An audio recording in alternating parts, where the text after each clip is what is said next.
car parks and in tunnels, we have cars and trucks driving, right? These cars, they emit a lot of gases, and also these gases are dangerous to people. So to make sure that we have a safe environment to the people inside the car park and inside the tunnels, we need to ventilate.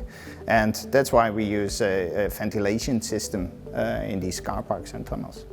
So the system is very scalable, right? It can be used from maybe 10 parking spaces up to 10,000 of parking spaces, or maybe even more.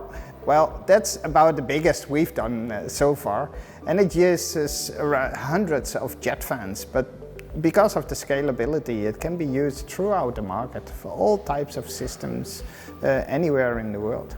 Our first priority in these systems is actually life safety. So getting a healthy environment. This is also mandatory from the government that these areas, tunnels and car parks have to be a healthy environment for people to stay in, also for longer periods. So that's priority number one.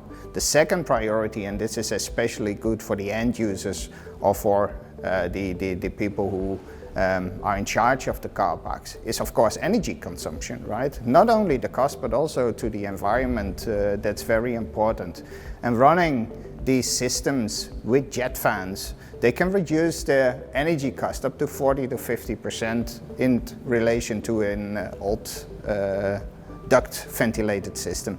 We started with the system in the 90s in the Netherlands, and from there it really spread around the world, right? So first through our NOVENCO offices in Denmark and in Germany and in Europe actually, but then also through our network of representatives, which we are really proud of, that they brought it to the whole world, to the Middle East. Even in the largest, tallest tower of the world, a NOVENCO ventilation system is installed. The good thing about this system is that it has an extremely long lifetime, right?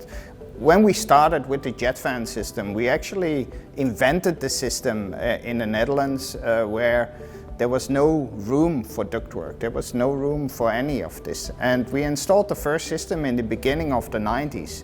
And actually nowadays these systems are still running. You know, the car park has to be renovated, has to be, let's say, redone. And that's why they start redoing also the fans. But at the end they are still running after 30 years. So in regard to that, we're very proud of having these reliable fans still running after such a long time.